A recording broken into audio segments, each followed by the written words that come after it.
Wake up, please. My husband always had a gentle face, even while sleeping in his casket. It seemed like he would wake up any moment if I called out to him. Well, off I go.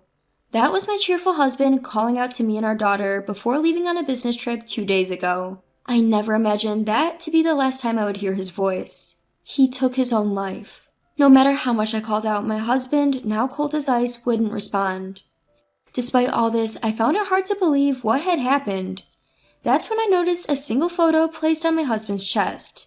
It was a family photo I didn't remember placing there. Who could have placed this photo here? Intrigued, I picked up the photo and flipped it over. Runaway now, S.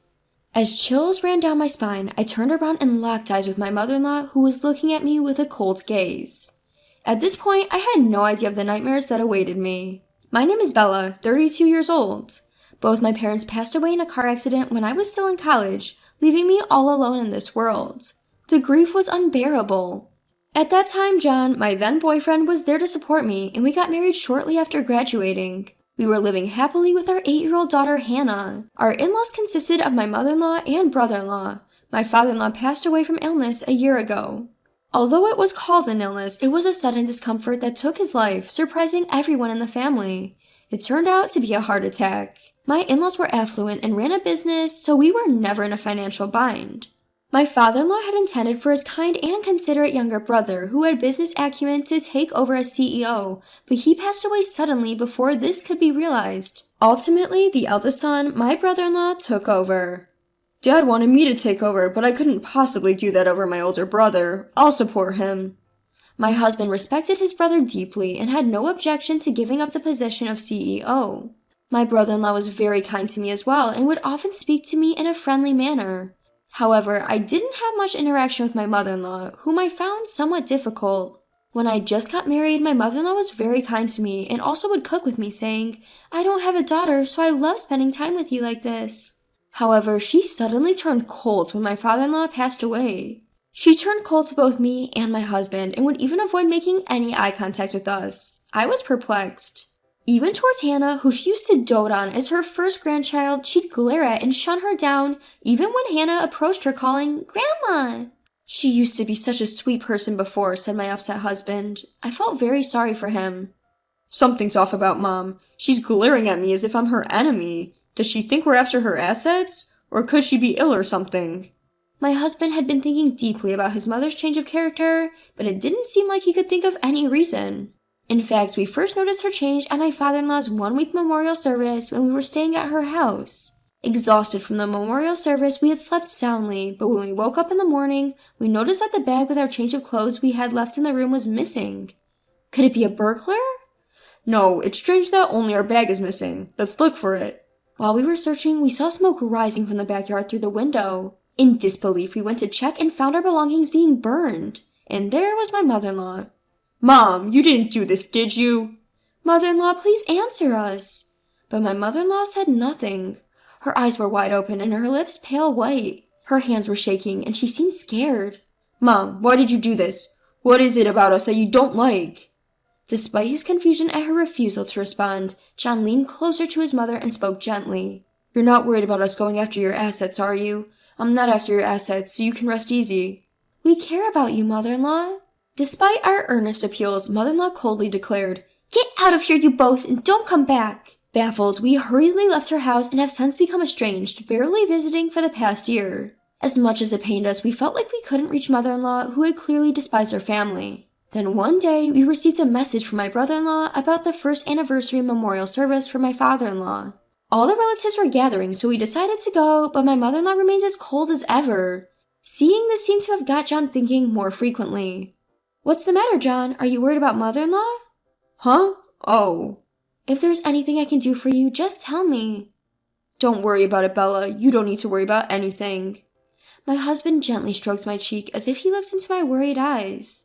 His kind smile brought me great relief and soothed my feelings. About a month passed off after that. "Well, I'm off." As he left for his business trip, my husband cheerfully greeted me and our daughter Hannah as usual. But he quickly returned, saying, "I forgot to give you this," and handed me a cute little charm. "This will surely protect you." My husband flashed his gentle smile again. I thought to myself how truly grateful I was to be married to him. However, a shocking event occurred the very next day.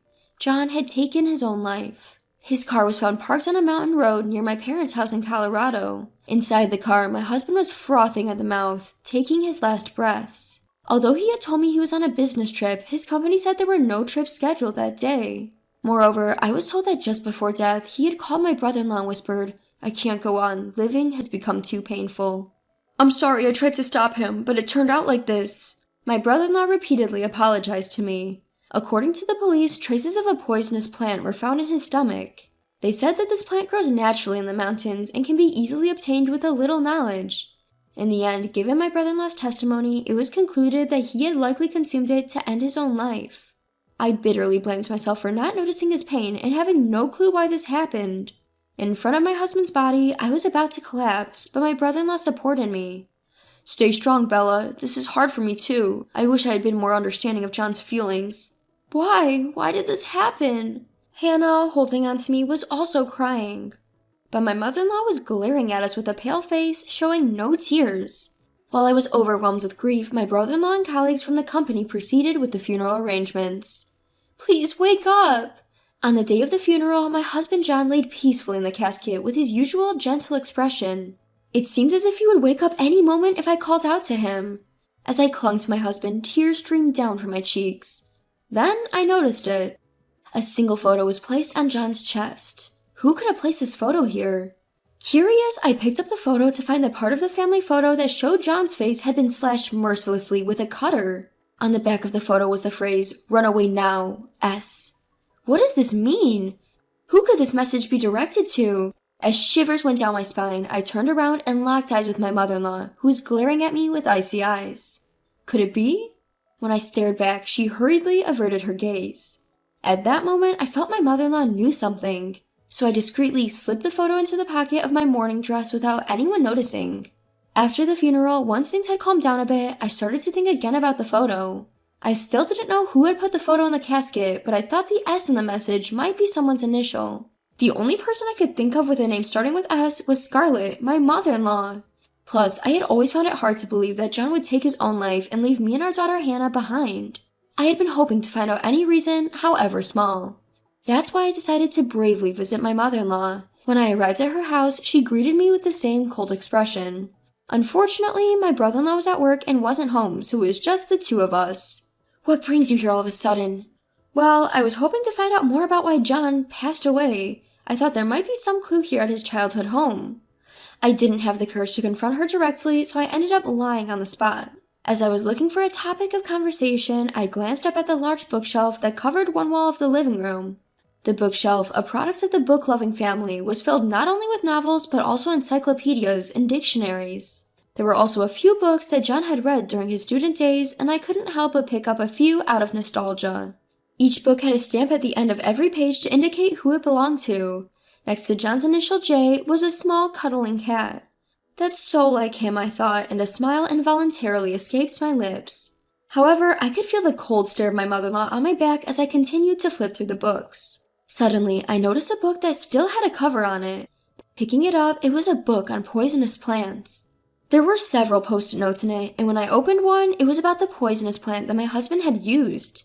At the last page of the book, there was also a stamp of ownership. "Mother-in-law, what is the meaning of this?" That is... When I confronted her with the book, she burst into tears. "I am the one to blame. Forgive me." The truth that mother-in-law confessed was simply shocking.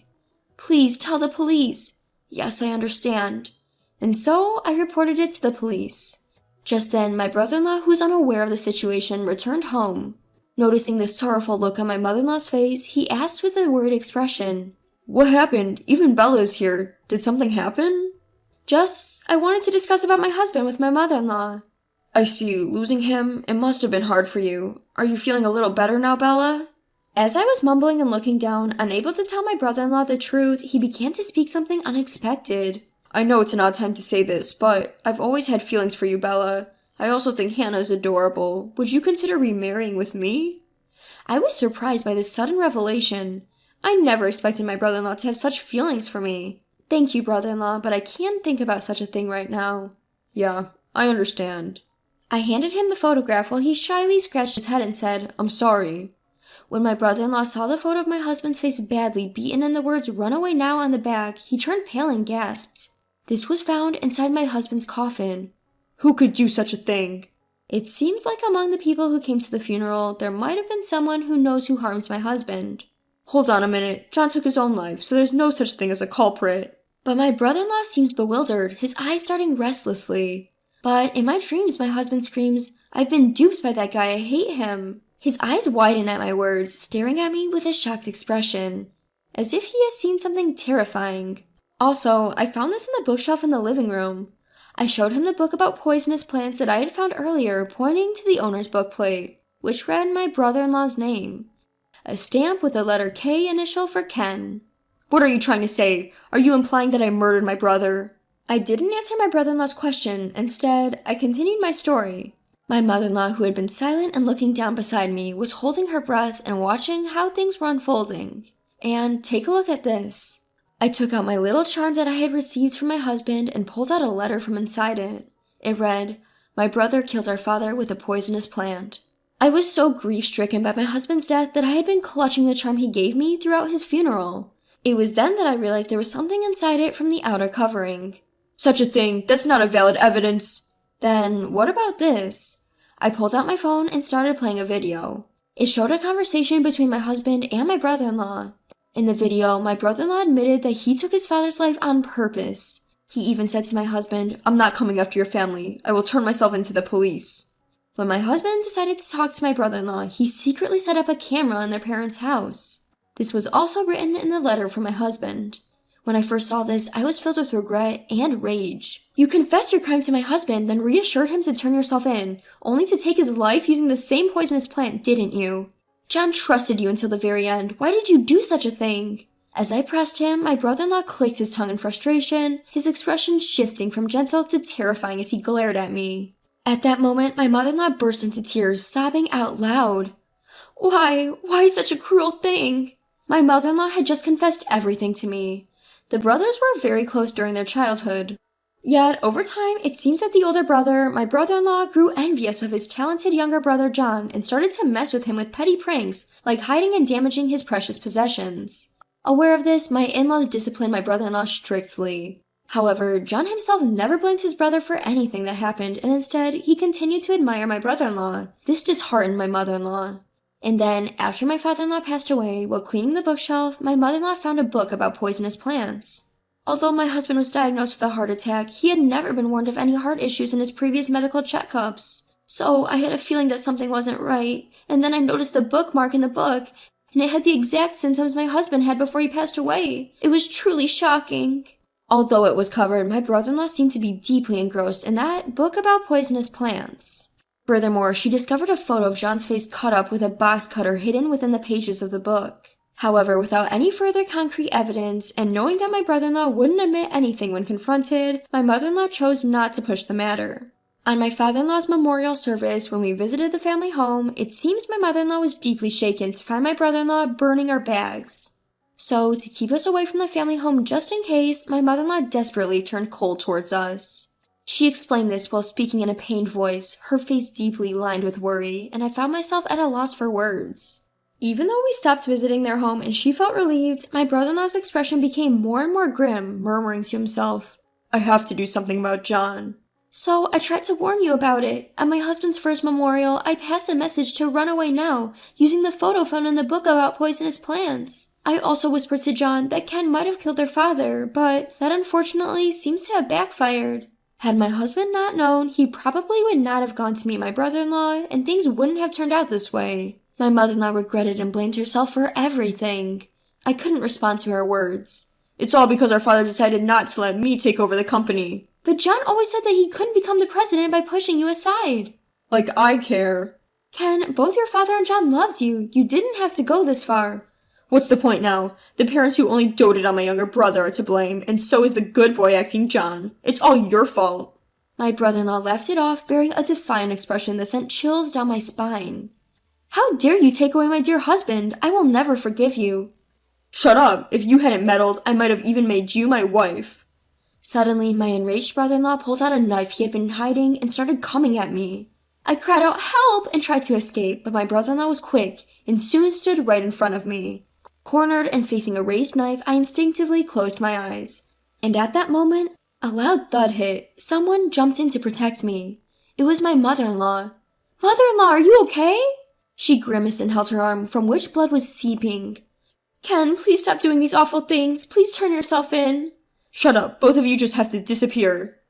You became the CEO you always wanted to be. Why would you go this far? I need money. My brother-in-law, having taken over the company, had no managerial talent, as predicted by my father-in-law, and had accrued substantial debt within a year. He was now in desperate need for money. He even took out a high-value life insurance policy on my husband, his younger brother. It's funny, John believed me easily when I said I was going to turn myself in. My brother-in-law laughed in an ugly guffaw. I couldn't help but feel intense revulsion at his demeanor. But he was still cautious enough not to drink the wine I handed him, a toast to our parting, being suspicious of poisonous herbs. However, he did shake my hand, which had small substances of the herb. You know John had a habit of licking his hands, right? So it seems it started to take effect in the car on the way home. Feeling empowered, my brother-in-law revealed everything while flamboyantly waving a knife at us. My husband still wanted to save you. Why didn't you understand that feeling? Like I would know. It's all my parents' fault for favoring John over me. That's when the police, who had been called earlier, arrived. My brother-in-law kept struggling to the end, pleading, I did nothing wrong. Forgive me. Overlook this. You deserve to go to hell! At my sudden outburst, my brother-in-law gasped, finally calmed down, and was taken away by the police. Fortunately, my mother-in-law's injury was not serious. In the end, my brother-in-law showed no signs of remorse, and it's likely he will remain behind bars. I am now living with my mother-in-law at her place. My mother-in-law has returned to her old kind self and is loving towards my daughter Hannah. We are happily living together. And the letter in the charm had more to it. Bella, you are my treasure. I love you, always. Embracing my husband's feelings, I have decided to keep living.